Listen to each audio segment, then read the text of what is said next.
Bom dia.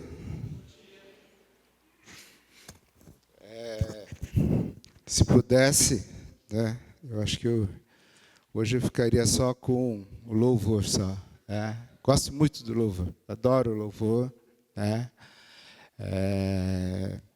Não só para quem prega, né? Para quem prega acho que gosta mais do louvor do que da mensagem. Mas olha, louvor talvez é um momento que Deus fala muito comigo, as palavras, as músicas. E a música, quando você canta, você memoriza. A música tem esse efeito, beleza? A música tem esse efeito, te ajuda a memorizar. E para mim eu gosto muito. Eu gostaria de incentivá-los todos. A razão porque o horário do culto começa às 9 é porque o louvor começa às 9. Então o culto não começa na mensagem, mas o culto começa no louvor. A nossa adoração começa no louvor, tá? Então, na medida do possível, eu incentivaria para que vocês não perdessem nenhum momento desse nosso culto de adoração, tá? Então, façam o possível. Eu sei que às vezes não é fácil, nós temos contratempos, mas na medida do possível a gente possa aproveitar ao máximo esse momento nosso de adoração, esse domingo de adoração a Deus, tá? Nós estamos falando desde a semana passada, nós começamos uma nova série, chama Vida Abundante. Pastor Paulo ele começou essa série. Nós vamos, ao longo desse mês, nós vamos falar um pouco sobre isso. No tema de hoje, dentro desse tema de vida abundante, o poder da autorresponsabilidade, nós vamos meditar e nós vamos pensar um pouco sobre crítica e reclamação. Falar de crítica e reclamação, mesmo que não seja dentro do contexto, digamos, contexto bíblico, contexto da palavra de Deus, é um assunto bem polêmico, tá? Não é fácil falar, né? Existem questões que as pessoas dizem, existe crítica construtiva, não existe, toda crítica é negativa, será? Será que as críticas realmente ajudam de alguma forma, ou será que as críticas mais derrubam, desanimam as pessoas assim, né? Então, crítica é um assunto meio controverso, polêmico, difícil de dizer, tá? Mesmo quando a gente olha dentro do contexto da palavra de Deus, nós temos várias situações, né? Se você falar o próprio Jesus, ele foi uma pessoa que se indignou naquela entrada em Jerusalém, quando chegou às portas do templo e viu aquele todo o mercado que acontecia lá dentro. Paulo ele reclamou também de uma igreja que a Santa Ceia, que eles faziam, a Santa Ceia na igreja era uma Santa Ceia que fazia separação, acepção entre as classes sociais de pessoas assim. Então, se a gente considerar a palavra de Deus também, no exemplo dessas pessoas, a gente vê situações que eles tiveram, situações que se indignaram com alguma coisa, né? E vale salientar que dentro da palavra de Deus realmente existia uma inconformidade, existe alguma coisa que não estava de acordo com a palavra de Deus. Então, o próprio Jesus e os apóstolos, muitas vezes, eles se indignaram com isso, tá? Mas é um assunto difícil, né? E esses assuntos difíceis eu deixo mais para o pastor Paulo falar, tá? Então, eu sei que muita gente quer falar, muita gente quer opinar, né? Então, um dia, quando vocês puderem, nós vamos fazer dentro da nossa classe, a classe que a gente faz depois do horário. Então, aí todo mundo pode perguntar, debater, explanar seu ponto de vista tal, e a gente cresce ouvindo a opinião de várias pessoas também, tá? Mas quando eu vejo, e sempre quando eu penso em reclamação e crítica, e o que eu, digamos assim, o que eu me sinto mais confortável, né?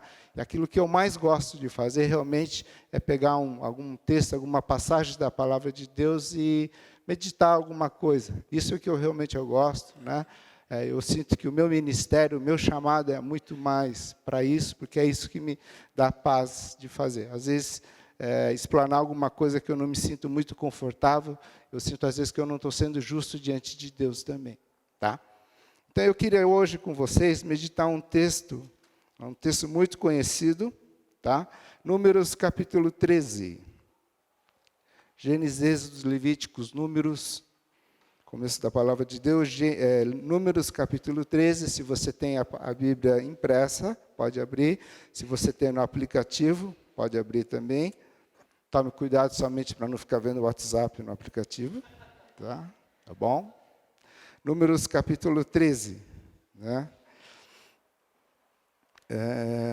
E o texto, nós vamos ler o capítulo todo, mas nós vamos ver alguns versículos. Nós vamos começar com o capítulo 13, versículo 1.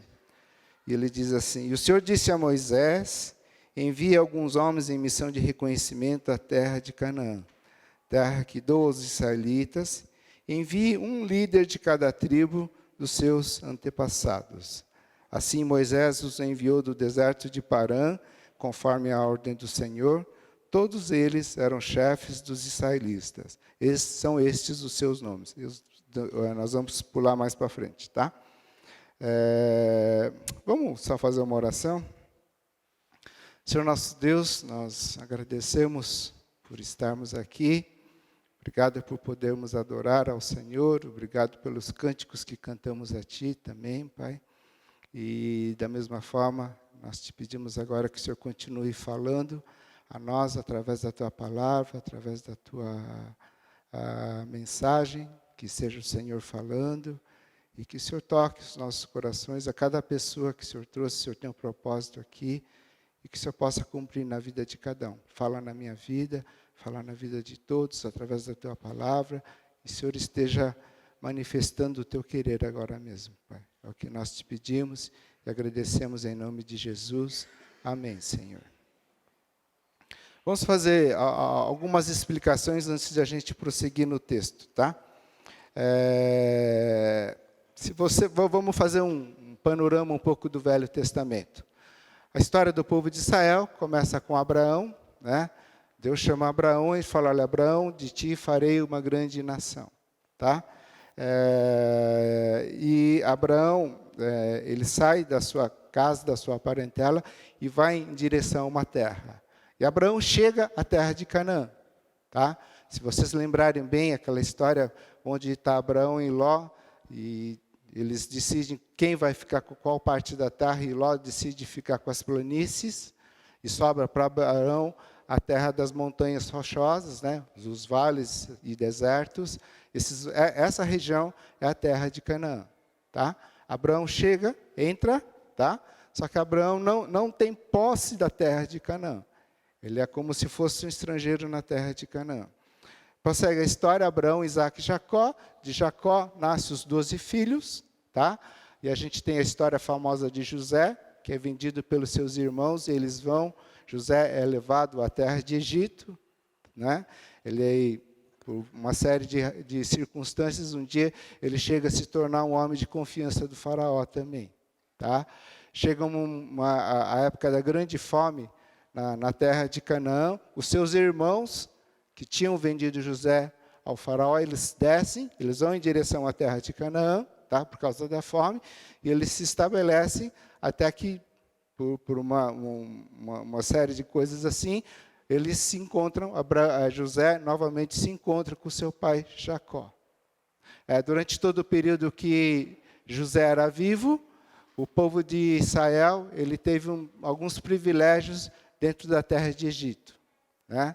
Depois que José falece, o povo de Israel ele se torna muito numeroso, né? Ele começa a crescer a ponto de que o pessoal, os egípcios, eles ficam preocupados com a proporção que os israelitas estavam tomando naquela região. E acontece que depois da morte de José, os israelitas eles se tornam escravos do povo do Egito.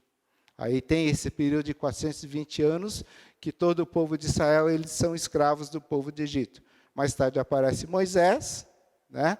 Moisés ele surge como libertador, aquele que vai tirar o povo de Israel da servidão dos egípcios e vão levar a terra prometida que Deus havia dito, né? Que seria a terra prometida deles, que era Canaã. E Moisés é aquele que tira esse povo de Egito e leva em direção à terra de Canaã. Capítulo 13 começa justamente aí, tá? Essa missão de reconhecimento é o momento em que eles chegam à terra de Canaã, e eles atravessaram o deserto, e eles chegam na terra de Canaã. E Deus, ele diz a Moisés para que Deus escolha um líder de cada tribo, são 12 tribos, um líder de cada tribo, para que vão espiar, vão fazer reconhecimento da terra de Canaã, para ver como é que é essa terra. Vamos para o capítulo 13, versículo 16 em diante. São esses os nomes dos homens que Moisés enviou em missão de reconhecimento do território. A Oséias, filho de Num, Moisés deu o nome de Josué. Quando Moisés os enviou para observar Canaã, disse: subam pelo Neguebe e prossigam até a região montanhosa. Vejam como é a terra e se o povo que vive lá é forte ou fraco, se são muitos ou poucos, se a terra em que vive são cidades sem muros ou fortificadas, se o solo é fértil ou pobre, se existe ali floresta ou não. Sejam corajosos, tragam alguns frutos da terra. Era a época do início da colheita das uvas. Eles subiram e observaram a terra, desde o deserto de Zim até Reob, na direção de Lebote-Ramate. Subiram do Neguebe e chegaram a Hebrom, onde viviam Aimã, Sesai e Taimai, descendentes de Anak. Hebrom havia sido construído 7 anos antes de Zoan, no Egito. Quando chegaram ao vale de Escol, cortaram o ramo do qual pendia um único cacho de uvas. 2 deles carregaram o cacho pendurado numa vara. Colheram também romãs e figos.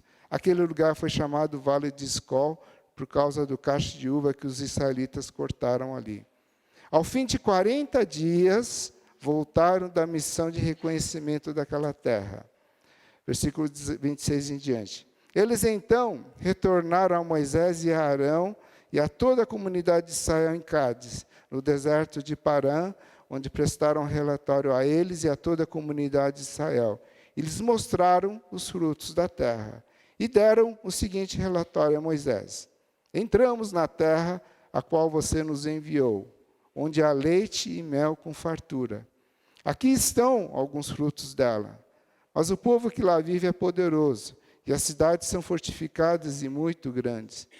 Também vimos descendentes de Enaque. Os amalequitas vivem no Neguebe, os hititas, os jebuseus e os amorreus vivem na região montanhosa. Os cananeus vivem perto do mar e junto ao Jordão. Então Calebe fez o povo calar-se perante de Moisés e disse: subamos e tomamos posse das terras. É certo que venceremos. Mas os homens que tinham ido com ele disseram: não podemos atacar aquele povo, é mais forte do que nós. Espalharam entre os israelitas um relatório negativo acerca daquela terra. E disseram: a terra para a qual fomos em missão de reconhecimento devora os que nela vivem. Todos os que vimos são de grande estatura. Vimos também os gigantes, os descendentes de Enaque, diante de quem parecíamos gafanhotos, a nós e a eles. Tá? Quando o povo saiu do Egito, né, eles tinham 2 rotas a tomarem para ir em direção à terra da Palestina. A rota que Moisés escolheu era uma rota mais longa. Tá? Ele descia pelo deserto, né, e depois novamente subia. Supondo que Moisés ele fosse em linha reta do Egito até a Palestina, talvez essa distância varie entre, uns dizem 200, outros dizem 400 quilômetros. Tá? Mas em caminhada, um exército naquela época, eles poderiam percorrer essa distância em linha reta, tá? Talvez em coisas de 2 semanas. Ou seja, em 2 semanas, ele sairia do Egito e chegaria a Canaã. A rota pela qual Moisés tomou, que era a rota que ele descia para o sul, ele tomou essa rota porque se ele fosse em direção em linha reta, ele encontraria com o povo filisteu lá. Né? E o exército filisteu era muito forte naquela época. E se Moisés, junto com toda aquela comitiva de mulheres, crianças, né, recém-saído do Egito, ele se defrontasse de imediato com o exército forte, poderia ser que eles desanimassem e quisessem voltar logo para o Egito.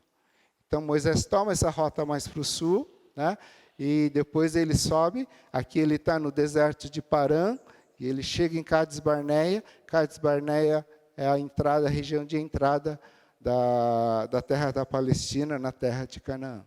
Tá? Mesmo essa rota que Moisés tomou, né, existem várias opiniões, várias pesquisas. Uns dizem que em 3 meses Moisés percorreu esse caminho. Outros dizem que durou 1 ano e alguns meses para ele chegar do Egito até a terra de Canaã. Tá? Então, essa é a situação, esse é o momento que a gente entende que está acontecendo. O que aconteceu?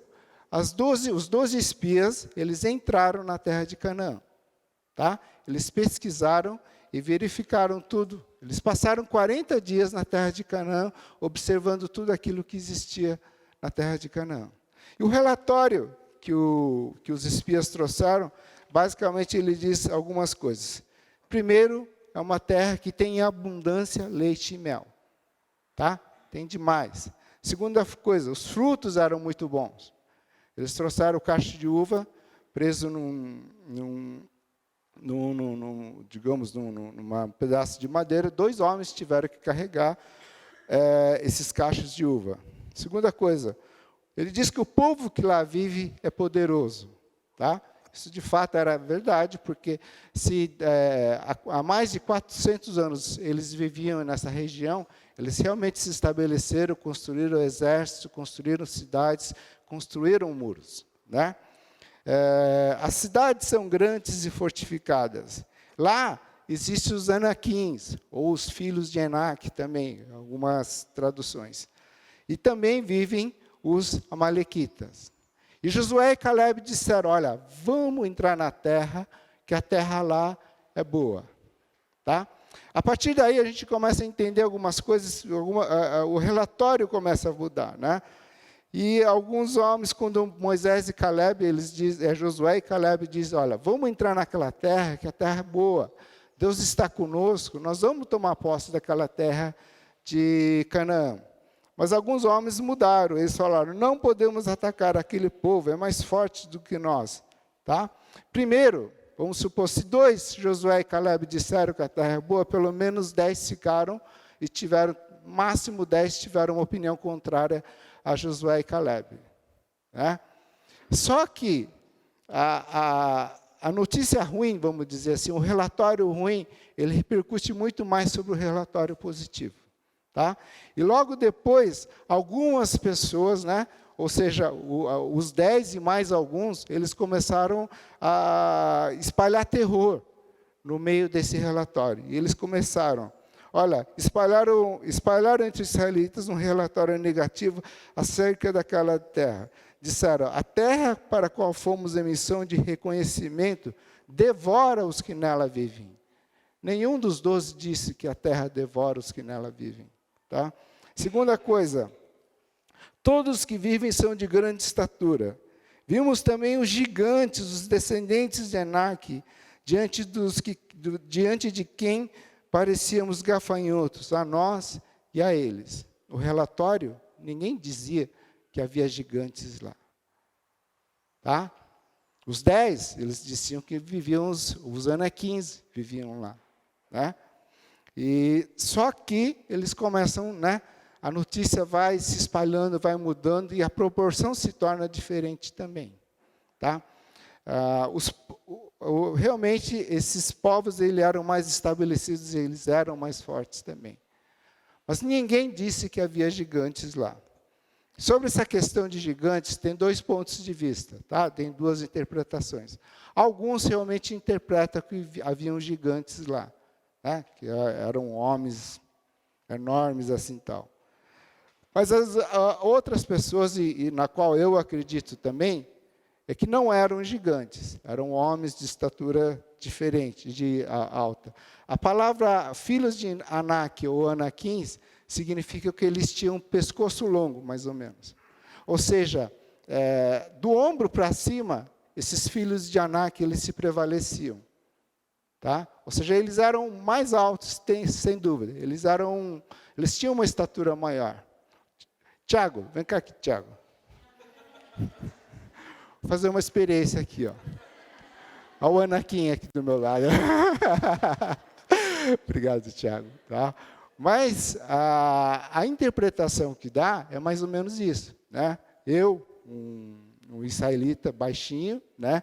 E o Tiago é o gigante, o Anakin. Ou seja, ele prevalece para cima tal. Né? A interpretação é mais ou menos isso. Obrigado, Tiago. Tá? Então, não havia gigantes.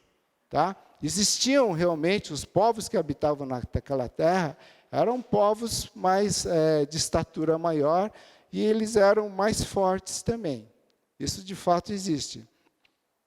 Mas a razão também, porque disso, mais para frente, vamos dizer, mais capítulo 14, versículo 1 e 2, ele diz assim: naquela noite toda a comunidade começou a chorar em alta voz. Olha, vejam bem, capítulo 13, a gente estava vendo algumas pessoas começaram a espalhar terror entre o povo israelita. Capítulo 14, toda a comunidade de Israel, eles já estavam, começou a chorar em alta voz.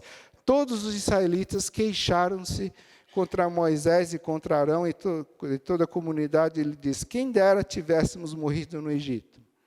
Né? É interessante como as reclamações, as críticas às vezes afetam. Tá?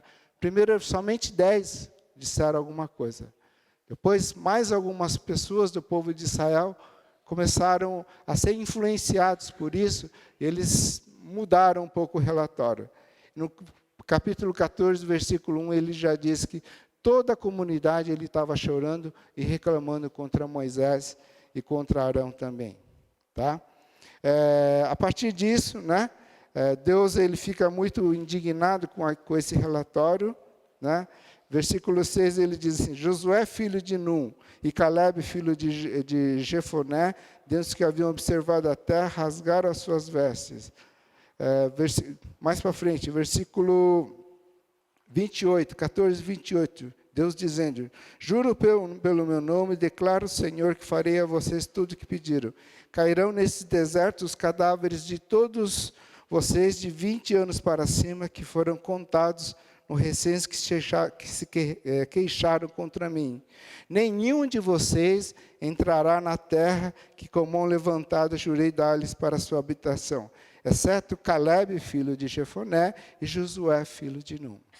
Ou seja, Deus, ele ouviu essa reclamação, ele chegou, e Deus diz assim: olha, todo aquele que tiver de 20 anos para cima, vocês não entrarão na terra de Canaã. Tá? Exceto Josué e Caleb, que foram fiéis a mim. Esses entrarão na terra de Canaã.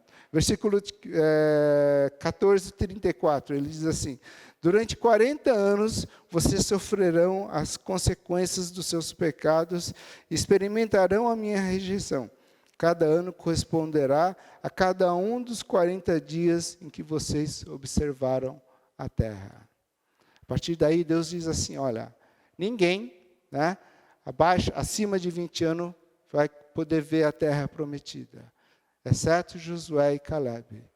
E esse meu povo, ele vai vagar pelo deserto por 40 anos, que são, a cada dia que os espias estiveram na terra de Canaã, isso corresponde a 1 ano no deserto que o povo iria permanecer vagando lá. Tá? Mas por que uma outra razão? Josué capítulo 11, versículo 21 e 22. Depois de 40 anos, todos nós sabemos que eles chegam à terra prometida. Né? Josué, quem eram esses Enaquins? Se realmente eles fossem gigantes, depois de 40 anos, quando Josué chega à terra de Canaã, ele teria dificuldade em combater contra eles. Josué capítulo 11, versículo 21 e 22. Naquela ocasião, Josué exterminou os Enaquins do monte de Hebron, de Debir e de Anab, de todos os nomes de Judá, e de Israel. Josué destruiu-os totalmente as suas cidades. Nenhum Enaquim foi deixado vivo no território israelita. Somente Gazã, em Gate, em Asdod, é que alguns sobreviveram. Então, quando Josué, depois de 40 anos, porque os Enaquins continuavam vivendo lá, tá? Ele diz bem simples assim: olha, Josué derrotou os Enaquins. Josué derrotou aqueles que eles falavam que eles eram gigantes. Josué capítulo 15, versículo 14. Caleb expulsou de Hebron os 3 Enaquins, Sesai, Aimã e Taimai, descendentes de Enaque. Dali avançou contra o povo de Debir, tal. Ou seja, não existe quando, 40 anos depois, Josué chega na entrada da terra de Canaã, não existe nenhum relato de gigantes. Né? Se de fato eles eram gigantes, se de fato fossem gigantes assim, como eles dizem, né? Eu era um gafanhoto diante dos Enaquins, né? E os Enaquins me olhavam como um gafanhoto. Com certeza os Enaquins teriam acabado e vencido diante de Josué e Caleb. Mas 40 anos depois, de maneira bem simples, eles dizem assim, Josué e Caleb venceram os filhos de Enaque, os Enaquins. Tá? Por causa disso, né, eles não puderam entrar na terra prometida. Por causa disso, todo aquele que tinha 20 anos para cima, eles não puderam entrar na terra prometida também. Tá? Às vezes, reclamações, né, influencia. Às vezes, por mais que Josué e Caleb dissessem, olha, a terra é boa, a terra tem muito fruto, a terra é fértil, vamos lá, Deus está conosco. Né? Por mais que Josué e Caleb dissessem, eles não conseguiram, digamos assim, convencer os demais de que eles deveriam entrar na terra prometida. Mas muito pelo contrário, o relatório negativo fez com que eles desistissem de tomar a posse da terra prometida. Às vezes, talvez existisse uma outra razão também. Né? A gente tem que lembrar que esse povo de Israel, quando ele atravessou o mar, quando eles permaneceram no deserto, eles viram muitos milagres de Deus. Tá? Se você vê na história, a gente pode lembrar que eles viram, Deus abriu o mar vermelho. Era um milagre. Né? Eles viveram uma dimensão do outro mundo espiritual. Eles partiram do mundo físico, assim, do mundo ordinário, e eles experimentaram uma experiência de um milagre com Deus. Ele diz que durante o dia, a nuvem guiava o povo. Né? E à noite, uma coluna de fogo se colocava onde eles iriam descansar. Essa coluna significava que eles deveriam parar naquele lugar, e também protegia dos animais que queriam atacar. Tá? Diz também que Deus mandava maná do céu. Toda manhã, Deus mandava maná. Tá? Maná era um tipo de um pão, vamos dizer, não era um pão, mas era um alimento diário que Deus providenciava para esse povo que estava atravessando. Diz também que quando eles tinham sede, Moisés batia na rocha e saía água também. Né? E quando um momento eles cansaram de comer, eles ficaram comendo só maná, falaram, Deus, Moisés, a gente não aguenta mais comer esse negócio. É todo dia maná, acorda, é maná, vai dormir, no dia seguinte é maná. Né? Não tem ninguém que aguente comer maná todo dia. Nossa, né? Eu quero pepino, eu quero melão, quero tudo aquilo que tinha no Egito. Agora, maná todo dia não dá. Tem que mudar esse cardápio. Faz alguma coisa aí, Moisés. Né? E ele fala que Deus, ele pegou o vento, mudou a direção do vento e trouxe os codornizes para que eles pudessem comer carne. E diz que também eles enjoaram tanto de carne que começaram a reclamar das carnes depois. Tá? Então, eles experimentaram, eles viveram um outro mundo espiritual com Deus. Eles viram Deus agindo de uma maneira bem sobrenatural na vida deles também. E talvez, né, eles sabiam que se eles entrassem na terra de Canaã, Deus não iria mais mandar o maná, Deus não iria ter mais a nuvem de dia, não iria ter o fogo à noite, eles teriam não teria água, né? E eles teriam que tomar posse e produzir dentro dessa terra. Talvez eles estivessem com medo também de perder, sair desse conforto do mundo espiritual e viver no mundo ordinário, no mundo real. Tá? Mas eu queria que nós pensássemos, né? Primeiro, o que é a Canaã para você hoje? Para o povo de Israel era a terra prometida, né? Mas todos nós temos um Canaã na nossa vida. Qual é o Canaã da sua vida, né? Qual é o lugar que Deus te falando, olha, vai, toma posse da terra prometida, porque eu estou com vocês. Tá? Segunda coisa, Deus não nos chamou para que a gente vivesse vagando no deserto. Deus não chamou você, Deus não te escolheu para você viver vagando no deserto. Né?